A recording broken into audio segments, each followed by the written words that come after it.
은혜 받으실 하나님 말씀은 창세기 22장 15절에서 19절까지입니다. 구약에서 구속사역 1-2번입니다. 하나님께서요, 선악과를 따먹은 다음에 생명기를 즉시 막아버립니다. 동산에 각종 나무 실과들이 많이 있었던 것 같아요. 그리고 이제 그들 나무 중에 특별히 생명나무가 있는데 선악을 알게 하는 나무와 생명나무가 있었던 것 같아요. 선악나무에 대해서는 열매를 먹지 말라 금지령을 내렸고 생명나무는 허락되었던 것 같아요. 근데 생명나무 열매는 여러분들 아셔야 될 게 뭐냐면 성도가 천국 가서 먹는 거거든요. 계시록 2장서부터 보면요, 계속 그 생명나무 실과를 주워 먹게 하리니 광 좌우에 생명나무가 있어서 12가지 열매를 맺는다고 그러고요. 저희가 계시록 계속 생명나무에 대해서 말씀을 합니다. 아담이 생명나무의 실과를 먹었는지 안 먹었는지에 대해 성경에 기록이 없어요. 침묵하고 있어요. 하지만 아담이 선악과를 따먹자 하나님의 생명나무 실과를 따먹을 것을 염려해서 그 길을 막은 것을 볼 때 평소에 그 생명나무 실과를 먹지 않았겠나 이렇게 생각을 해요. 근데 생명이 있은 상태에서, 죽지 않은 상태에서, 죄를 범하지 아니한 생명이 있는 상태에서 생명나무를 먹으면 아무런 지장이 없는데, 죄를 범한 다음에 생명나무를 먹으면 죄가 영원히 가는 거니까 그래서 막은 것인 거거든요. 아담이 그 나무 접근할 때 하나님의 간섭이 이제 다르게 나타나는 모습을 봅니다. 선악과를 따먹을 때는 묻고 하세요. 모른 척 하시는 것 같아요. 근데 생명나무에 접근하기도 전에 그룹 또는 화형검으로 막으시고 아예 에덴 동산에서 내쫓기까지 하십니다. 무슨 계획이 있으신 거죠? 그러면 예수의 죽음과 부활의 길, 그거를 예비하는 장면이라고 저는 봅니다. 하나님 전지하시고 전능하세요. 하나님의 속성 중에 하나가 모든 것을 하시고 모든 것을 할 수 있어요. 모르는 것이 없고 못하실 일이 없어요. 이게 하나님의 속성입니다. 하나님 모든 일을 작정하시고 그 뜻대로 성취하시는 겁니다. 창세기 1장 1절이 중요한 게 아니라 1장 1절 이전에 계획된 대로 1장 1절에서 진행되는 것 뿐이에요. 이걸 명심하셔야 돼요. 우리가 그 뜻, 그 섭리, 그 계획 안에 들었다는 게 영광인 거지. 우리나라 말이 있죠. 개가 짖는다고 다리 안 뜨나? 개가 짖는다고 기차가 안 달리나? 밀고 가버리지. 요즘에 자동차 신호수 무시했다가 중국이요. 신호수 무시했는데 그냥 기차 철목에 신호수가 손으로 이렇게 오지 말라고 했는데 샥 지나가지. 기차가 부딪혔는데 그냥 아이고. 차만 망가지면 좋은데 사람까지 상했을까봐. 하나님은 자기 뜻대로 작정하시는 거예요. 그 뜻에 내가 있는 것이 영광이라니까요. 그 뜻에 내가 없으면요, 그게 불행한 거예요. 마귀와 사탄이 다른 거가 아니라 그 뜻 안에 올려 있는 것이 아니라 그 뜻에서 벗어나서 이제 심판과 저주에 있는 거예요. 이게 문제가 되는 거예요. 하나님의 속성을 비추어 볼 때 아담이 선악과를 먹고 범죄할 줄을 하나님이 이미 알고 계셨다고 할 수 있습니다. 왜냐하면 그 전지하시니까. 만일 아담이 절대 선악과를 먹어서는 안 된다면 하나님이 분명히 사전에 조치를 취했을 거예요. 만일 먹지 않는다면, 생명나무에 근접하기도 전에 막으셨다면 선악나무에 접근할 때도 간섭하셔야 되거든요. 생명나무 거기에는 즉시 간섭하시더니 선악과에 접근했을 때 간섭 안 하시거든요. 이제 이 말씀을 대단히 조심스럽게 해석을 해야 합니다. 그런데 하나님은 아담과 하와가 마귀의 유혹에 빠져서 선악과를 먹게 될 땐 침묵하시더니 서로 생명나무의 길은 즉시 차단하는 모습을 볼 때 아신 것 같아요. 생명과는 그 상태를 존속시키는 효과를 주는 열매인 것 같아요. 그 상태. 생명이 있는 상태에서 생명나무를 먹으면 생명이 계속 유지가 되지만 죄인이 이 생명나무를 먹으면 죄가 존속되는 거니까 이게 이제 그리스도 오시는 길이 어그러지니까 즉시 발동하시는 것 같아요. 일하시는 것 같아요. 영적인 상태에서 살아있는 상태에서 계속 유지할 것이냐 아니면 죽은 상태에서 계속 유지할 것이냐. 영이 죽음에 처한 상태에서 생명과를 먹으면 그 죽음이 계속 지속된다는 그런 의미이기도 합니다. 선악과 자체에 어떤 기운이 있어서가 아니라 그 나무에 두신 계명으로 인해서 영이 살고 죽는 문제가 갈라졌듯이 생명과 자체도 어떤 효과보다는 그 나무에 두신 하나님의 계명이 있었던 걸로 봅니다. 생명나무는 장차 생명이신 예수 그리스도에 대한 예표거든요. 그래서 하나님은 선악과를 따먹은 아담을 죄악 중에서 영생하는 것을 막으시려고 에덴 밖으로 쫓겨내십니다. 그리고 에덴 바깥에서 구속사를 진행시키시는 거예요. 세상에서 죄를 짓게 하신 다음에 다시 와서 먹게 하려고. 이제 우리 계시록에 가면 이제 2장서부터 계속 이제 생명과 여러분과 내가 하나님 나라 그곳 가서 생명과로 이제 배를 채우며 살 것입니다. 제사함 받고 구원받은 자들이 들어가서 새 예루살렘 성의 길 가운데로, 길 좌우로 흐르는 강이 흐르고 그 다음에 강 좌우에 생명나무가 있다고 그럽니다.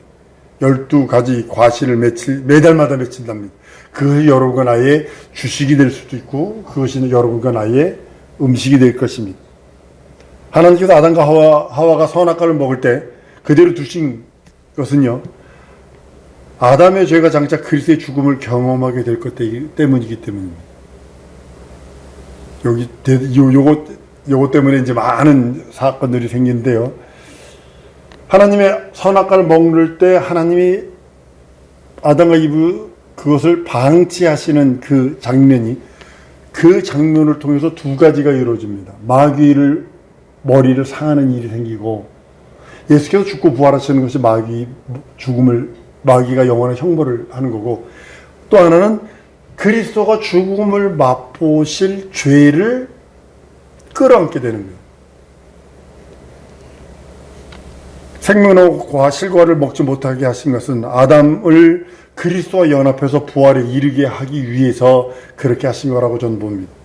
그러니까 선악과를 먹고 영혼의 죄를 가지고 있을 때부터 예수 그리스도 오실 때까지 첫 아담을 잘 보존하시고자 하여서 생명나무 길을 차단하신 것이라고 성경을 들여다보아야 합니다. 예수께서 에덴 밖에 세상에 오셔서 속죄 역사를 완수하십니다. 이로써 아담은 실패자가 아니라 예수 안에서 성공한 자가 됩니다. 대단히 중요한 겁니다. 선악과 먹으면서 많은 사람이 실패했다고 여기서 찢겨져 나간 것이 문선명, 여기서 찢겨나간 것이 문선명이거든요. 아담이 선악과를 먹음으로써 실패한 것이 아니라, 실패자가 아니라 그리스도 예수 안에서 성공한 자, 그리스도와 연합한 자가 된다는 사실이죠. 하나님의 승리와 인간을 향한 하나님의 뜻이, 사랑의 뜻이 여기 있습니다. 마귀도 아담이 선악과를 먹을 때까지는 성공한 줄 알았어요.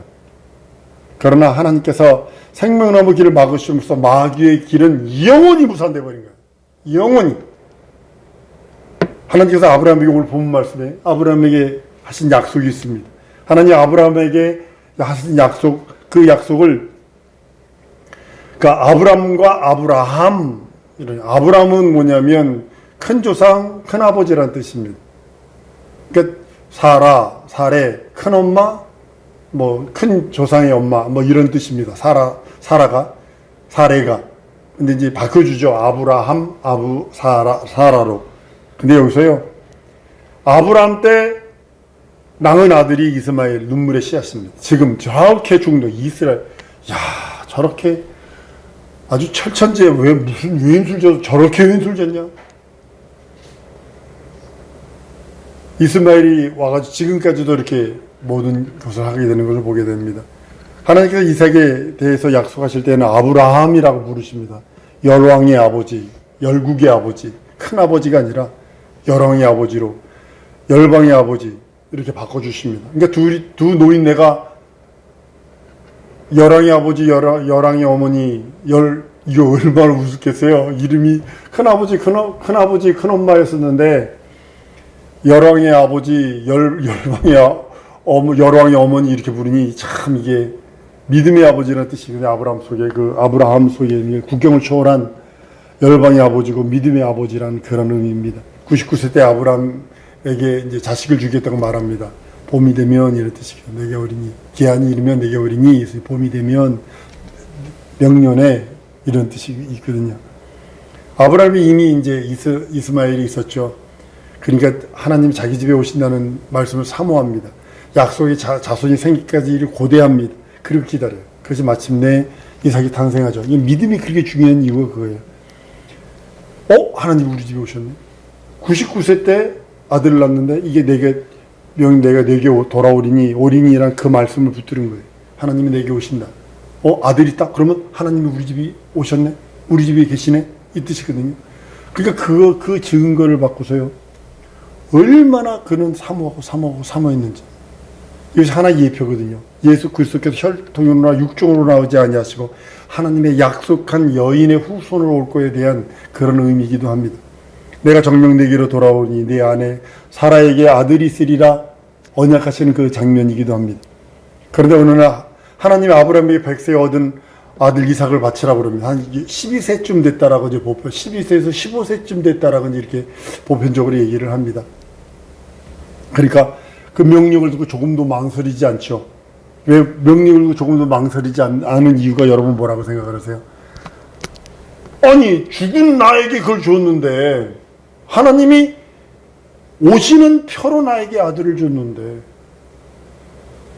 저를 죽으면 하나님이 오시는 그 길이 깨질 것을 믿고 있었다는 거죠. 절대로 죽이지 않는다는 걸 믿고 있었다는 거죠.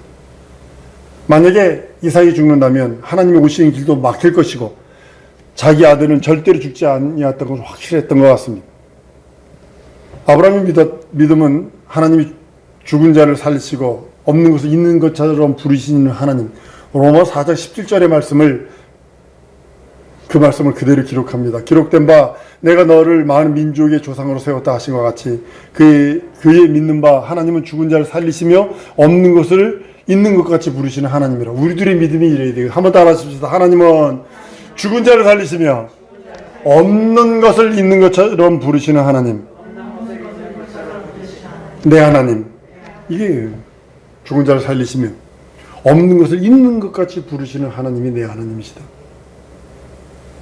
그의 믿음대로 하나님은 이삭을 대신해서 한 수양을 준비하죠. 아브라함의 믿음에 감격해서 이제 하나님 이삭을 통해서 대적의 문을 밟을 자를 보내주겠다고 맹세를 합니다. 오늘 본문 말씀입니다. 가라사대 여호와께서 이르시되 내가 나를 가리켜 맹세하노니 하나님보다 높으신 분이 없으니까 하나님이 자기를 향하여 맹세해서 언약을 주신 것이 예수 그리스도입니다.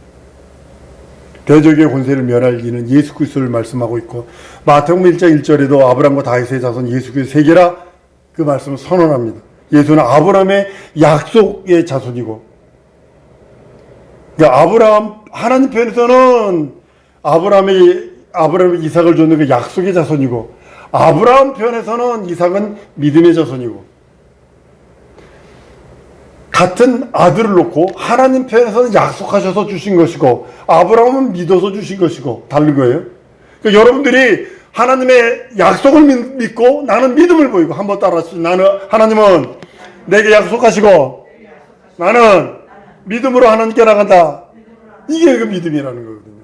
하나님은 이삭을 약속하시고 우리 아브라함은 이삭을 주실 것을 믿고 믿음의 자손이고 우리는 예수 그리스도. 그러니까 절대적으로 우리의 믿음은요 흔들리면 안 돼요. 흔들리면 안 돼요. 그러니까 하나님이 여러분들 66권 이 말씀이요. 이 말씀에 하나님께서 자기가 하실 계획, 자기가 하실 일들, 자기가 해야 할 것들 이 안에서 다 넣었어요. 근데 우리가 이걸 지혜가 없어서 하늘 지혜가 없어서 이 하나님 말씀을 하나님의 약속을 그래서 이렇게 표현 뭐한데 믿는데 될까 이력을 갖고 있다니까 의심이잖아요, 그죠? 근데 이것이 진정한 우리들이 갖고 있는 것 중에 하나가 뭐냐면 그런 믿음을 갖고 있다라는 거죠. 될까? 내 삶에 이게 이루어질까? 쉽게 말하면 99세 때 아들을 낳은 아브라함의 그 막연함, 그 문 밖에서 들은 사라의 내 주인은 늙었고 나는 경수가 끊었는데 무슨 내게 이런 일이 있으리오 라고 하는 그런 거예요. 근데도 아브라함은요, 굳건하게 믿은 것 같아요. 굳건하게 믿은 것 같아요. 아브라함이 굳건하게 믿으니까 그 믿음의 자손이라고 표현하는 거, 이삭을. 그리고 하나님은 언약, 약속의 자손이라고 표현하는 거고. 동일하게 하나님의 말씀을 우리가요, 어떻게 받아야 되냐면, 같은 하나님의 말씀을 하나님은 언약하신 게 말씀이라고 표현하는 거거든요. 하나님은 언약하시고 우리는 믿고, 한 번 더 따라하시죠. 하나님은 언약하시고 나는 믿고 의지한다. 그대로 나가는 거예요. 그럼 하나님께서 그대로 일하시는 겁니다. 내가 믿음이 없으면, 죄송해요. 믿음이 없으면 신념이에요. 같은 하나님의 말씀이 있는데도, 아까도 오전 시간에 말씀드렸잖아요. 스님도 성경을 세 번을 읽어요. 요즘 신세대 중들은 성경책을 꽂아놓는답니다. 성경책을. 아예 다 읽고 꽂아놓는답니다. 그리고 그거를 적절하게 꺼내다가 뭐에다 쓰냐면 불경하고 이렇게 크로스를 시킨다는 거예요. 불교가 이렇게 싹 이렇게 바꾸는 거예요. 쉽게 기독교의 예수님이 하신 말씀을 불교어로 바꾼다는 거예요. 그렇게 쓰려고 그걸 본내는 거예요. 근데 우리는 그 사람들은 지식적으로 그걸 가지려 하는 거고, 우리는 하나님의 말씀은 언약이고, 하나님이 언약하셨고, 약속하셨고, 그렇기 때문에 우리는 믿음을 가지고 의지하면서 나가는 거고, 근데 내가 믿고 의지하지 않으면요, 그건 미련 곰퉁이 짓이죠. 그래서 우리 주님이 그러죠. 말세에 내가 믿음을 보겠느니. 말세에 내가 믿음을 보겠느니. 믿음 있는 자를 찾고 계시는 하나님이신데, 다른 사람을 찾는 게 아니라 믿음 있는 사람을 찾거든요. 전 세계에서 지금도 우리 하나님이 누굴 찾고 계시느냐? 믿음 있는 자를 찾고 계십니다. 다른 자를 찾는 것이 아니에요. 믿음은 행함이라고 야고보서에 기록하고 있습니다. 배고픈 자에게 먹고 등 따시고 이렇게 해라. 이것은 믿음이 아니죠. 내가 행동해야 되는 겁니다. 내 앞에 밥상이 차려 있으면 내가 떠먹어야 되는 겁니다. 그것이 오늘 먹은 비빔밥이었던, 무슨 탕수육이었던, 요즘에 캐비어 엄청나게 줬습니다. 캐비어라는 무슨 상어알인가 뭔데요. 진짜 요만큼 줬는데요. 요리하고 이렇게 하면 몇백만 원입니다. 요리 한 상이 몇백만 원입니다. 캐비어가 들어간 어떤 건. 그거 한 상이나.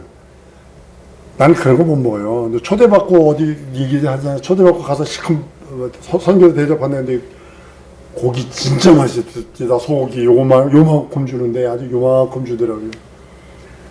아주 맛있게 먹었어요. 근데 배고파가 집에 와서 라면 또 끓여 먹고. 그거예요. 근데 우리는 하나님 앞에 믿음을 보여야 돼요. 내 삶 속에 믿음 없다면 난 여기 존재하지도 않습니다. 우리 하나님께서, 제가 방글라데시로 선교사로 나갈 때 왜 그렇게 무모했는지 모르겠다. 아무것도 안 보이더라고요. 그것만 딱 보이더라고요. 막 별의 얘기들이 다 있었어요. 다 있었는데도 그것만 딱 보이더라고요. 결국은 그렇게 돼서 이렇게, 근데 그것이 방글라데시 한 7년에 있다가 저기 중미로 가서 있다가 미국 가서 공부하고, 이것이 갈미리로 이사 왔을 때 권사님하고 어머님하고 교회 새벽기도 다니면서 기도했던 그 모습의 그 기도 응답이, 그것이 이루어지는 과정이었더라고요. 한 번 더 따라하십니다. 믿음을 보이리라. 여러분과 나는 하나님 앞에 다른 거 보이면 안 돼요. 믿음만 보이세요. 다른 것 보이면 그렇게 좋은 것 아닙니다. 하나님은 우리들에게 다른 것을 요구하시는 것이 아니라 믿음을 요구하세요. 하나님은 우리들에게 다른 것을 원하는 것이 아니라 믿음을 요구하십니다. 하나님은 우리들에게 믿음이 있으면 주의 일을 해라. 믿음이 있으면 네 영혼의 작품을 남겨라. 믿음이 있으면 하나님의 나라와 의를 구하라고 말씀하시는 겁니다. 오늘 말씀처럼이요, 진정으로 예수는 만왕영으로 오셔서 구약 성경에부터 구속사, 그것을 창세기 1장부터 하나님께서 심어 놓으시고 선악 그 사건부터 다 심어 놓으십니다.